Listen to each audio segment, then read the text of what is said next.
we identify so much to our job, how much we make, still, unfortunately. But I think it's about to change, um, because that creates some sort of a jail. You know what I mean?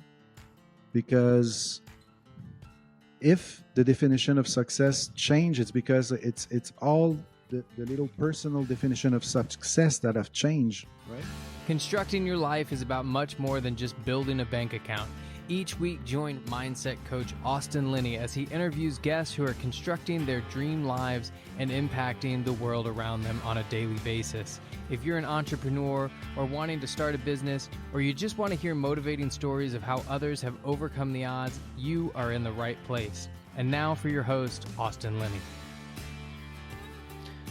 Well, I mean, I forgot he was going to pick the topic, but I still have to introduce what we're doing. We got Mr. Marc Picard in the house, part deuce. Go ahead, Marc.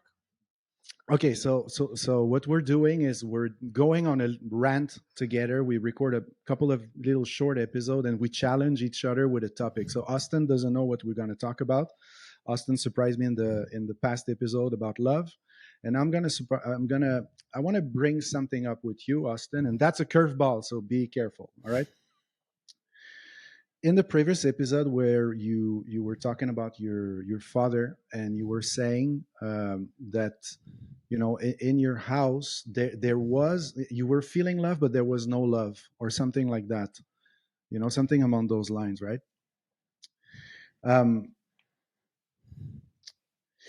We never talk about something that is almost a taboo in our society. Your father was a dentist, right? Mm-hmm. He was a successful dentist. Very, very much so. How did you feel towards your dad's success as Terrible. a young man? Terrible. Because and here's why I want to talk about this, Austin. Because we always say, "Oh, your dad is a businessman. It's easy for you. Yeah, your dad is a dentist. He's rich. It's easy for you." Mm-hmm. It's not. It's not, because you grow up in the shade of a really, really big tree, and you have some very, very big shoes to fill. Until, I don't know, we're going to talk about this whole topic, but that's a topic of today. It wasn't so much that he was a successful businessman. It was that he was revered by his clients. Like, he was a great person that people loved and always talked about. We always ran into clients on vacation, no matter where the fuck we were. Like, it was the joke in our family. Like, we were at Six Flags, a fucking thing, far away, and somebody yells out from across the thing, "Dr. Linney!" No. And I just put my fucking head down. It wasn't even that he was financially successful. It's that he was revered. Wow. And that's what I thought I couldn't live up to. And well, look at you now.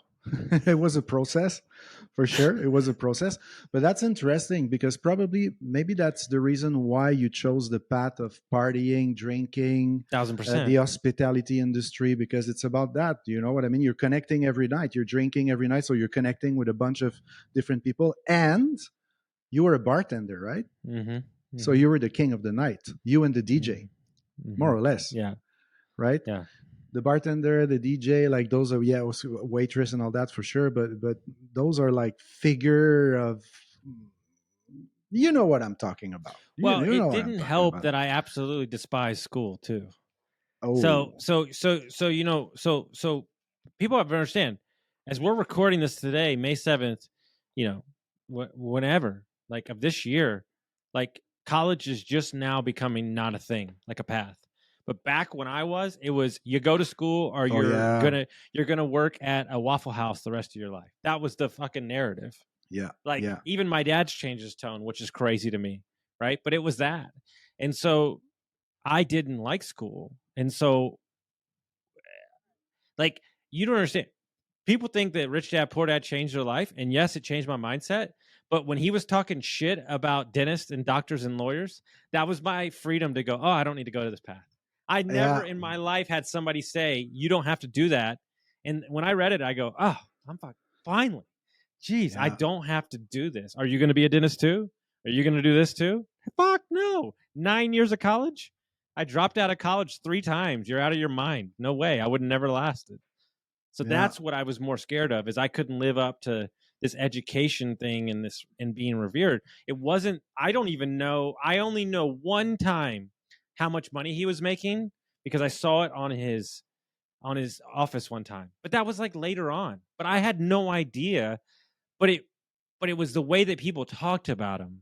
It wasn't that he was making all this money that I ever cared about. Wow. It all comes down to the definition of success that have changed because, in the past, I think we're the last generation, right? That success was getting a good job, having a lot of diplomas, titles, and degrees and PhD. That was success. Like success was purely financial. Almost, right? Dude, and now Jerry Seinfeld was talking about this yesterday. He was talking about, he goes, when the fuck did everything become about money? He goes, in the 70s it wasn't. And he asked somebody that he respected, and he said in the 80s, it was the first time that stockbrokers and like individual men could make money for themselves, like big money. Yeah. And he goes, that's when it started shifting. He goes, because it doesn't really matter. Like, I forget what most of my friends do for work. I'm dead serious. Like, after I know you for a while, I go, oh yeah, he does that. But I never ask about that thing. Yeah. Because we don't talk about that thing. We talk about, how's your kids? How's life? Yes. How's your mindset? I don't care what you do. It means nothing to me. And this is huge in America because it's embedded in your culture. I lived in America. I lived in Las Vegas for 8 years. What's the first thing they do when they speak to you? What do you do for a living? What do you do for a living? First thing. Listen to this. This is why I live in Spain, because you don't talk about those shit. People don't care about that. They really don't. So, I go to I go every week. I go to the coast between Barcelona and Valencia, and it's a small fisherman town, right? And around the table, we all sit down to drink beer, and the old folks smoke cigarette all day long and all that. But there's young 15-year-old, 20-year-old, there's a rich guy, there's a poor guy, there's a guy that is like, everybody come from very different background, and they get along, they share a beer together. They don't talk about that. They were born and raised there. They're just together, right? And in America, we identify so much to our job, how much we make still, unfortunately, but I think it's about to change. Because that creates some sort of a jail. You know what I mean? Because if the definition of success changes, because it's all the little personal definition of success that have changed, right? Before there was only one narrative. It was the narrative of the TV, the radio, the newspaper. That's it. So of course it was easy.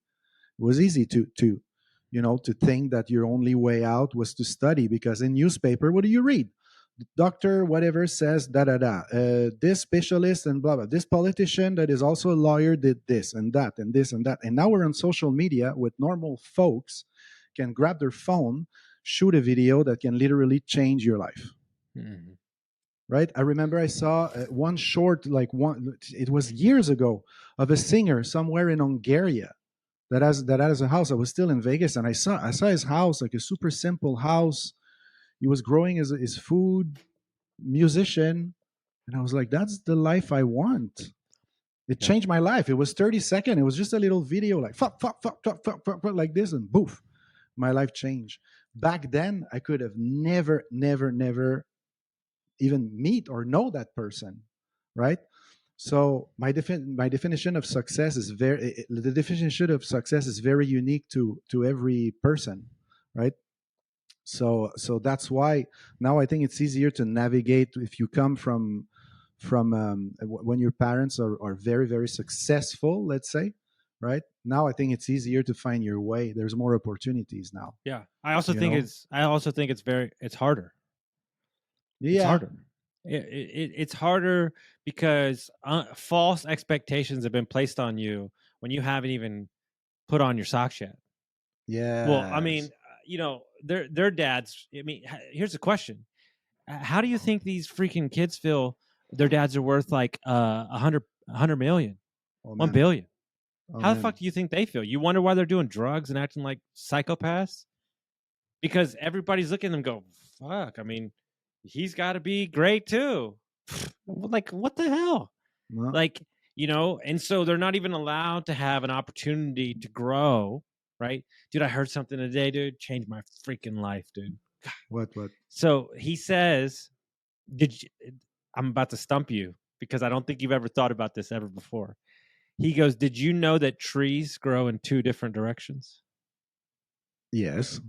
Okay. But I didn't. It never crossed my mind. And what he was talking about is the difference between the roots and the top. And he said, the top searches light and moves away from gravity. The roots, the seeds, that's the work that nobody sees.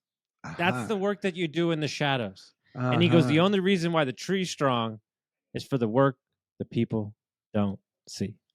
Yeah, for the work that people put in the soil. And that takes years, my friend, to have a good soil. Years. You don't just call a truck of manure or whatever, and then everything is fine. If you really want to grow shit, for your retreat place, for example, it's taking years to prepare the soil. You can't force the land. I have the land in my mind. I know exactly what it looks like. Like it's a whole thing, right? Yeah. Well, I know, but you need to go look for it. I go, no, I'm not going to go look for it. Yeah. It'll come right when it's time. Yeah. Right when it's time. Yeah. Absolutely. And so I rarely share stuff like this, but I have a coach. We coach for like a month, and then we take off, and then we'll wait. And the coach, she's a different type of coach, and she said to me in January, she said, "You will surpass your father, not by a dollar amount, but like by lots, and that will never be a concern for you. But if you need to pass him, you won't pass him." Oh, wow. So you need to let go the young Austin Linney that was seeing his dad as, now it's time for the adult Austin Linney that looks as his dad as another adult, and that's it. That you love unconditionally, for sure. Very excited about getting to know each other.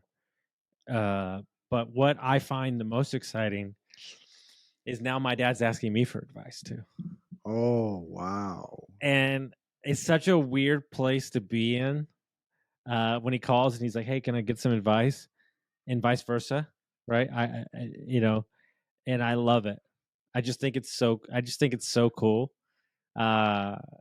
because even a man that I revere as amazing at business with people, he's been coaching small businesses for 35 years, still needs help. And I don't even find it help. I find his curiosity to be awesome.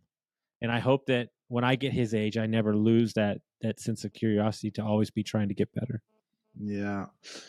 If you keep going like you're going right now, that won't be a problem. That won't be a problem.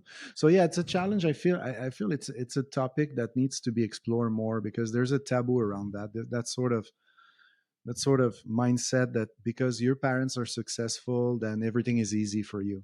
It's just different challenges. You had to deal with different challenges with your own father, like anyone else, right?